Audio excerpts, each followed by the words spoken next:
Hello everyone, I am Ryan Joseph P. Akbang from BSIT 2201, and today I will be demonstrating, or we will be configuring Ether channel between two switches using both PAGP and LACP protocol. This technique helps improve network performance by combining multiple links into a single logical connection, giving us increased bandwidth and redundancy. So, ang una nating gagawin ay gagamit tayo ng dalawang switch para i-configure ang Ether channel gamit ang PAGP at LACP. So, maglagay lang tayo ng switch.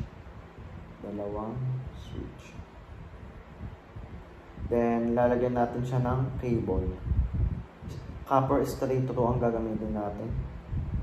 Then, fast Ethernet 01. Fast Ethernet 01. Then, maglalagay pa tayo ng isa. Fast Ethernet 0/2 naman. Make sure lang natin na maayos ang pagkakakabit natin ng cables. Then, simulan na natin ang PAGP configuration. Punta lang tayo dito sa switch 0. Then, maglagay lang tayo ng command. Enable, conft, then, interface, range, fast Ethernet 0/1/2. Siya, nagkaroon na tayo ng config if range. Then, ilalagay natin ay channel -group 1. Mode is desirable kasi PAGP. Then, exit lang natin. And then, interface port channel.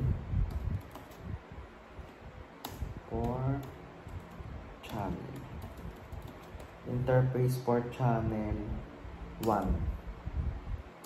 And then, switch port mode lang natin. Switch port mode lang. Then, exit.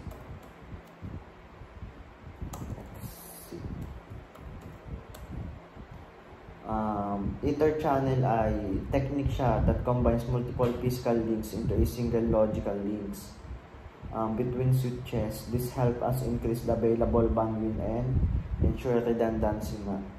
Then, ang PAGP kasi is Cisco own protocol using mode desirable. Yan yung ginamit natin. Mode na desirable. Yan. Then, allows the switch to actively form the Ether channel. So, ang sunod ay LACP. Dito naman sa switch 1 naman.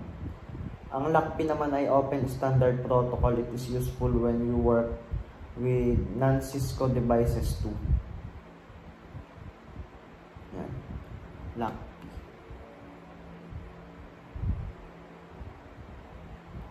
Magko-command lang din tayo.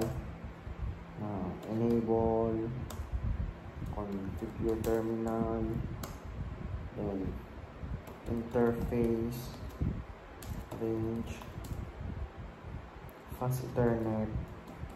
Ilagay lang ulit tayo ng range na 0/1/2.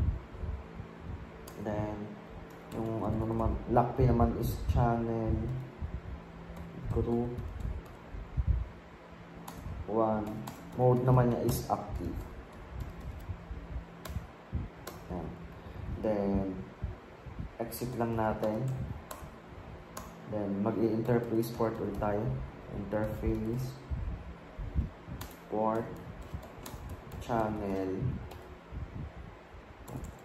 kulang ng dash channel 1. Then, si switch port mode lang din natin. Switch port mode trunk. Then, exit. So, yan, that's it guys. Ganun lang kadali ang ng Ether channel using PAGP and LACP. That's it. for our Ether channel configuration using PAGP and LACP. This setup boosts links, performance, and adds fault tolerance to your network. If one link goes down, the traffic continues without interruption. That's it, guys. Thank you for watching. Sana ay may naintindihan kayo.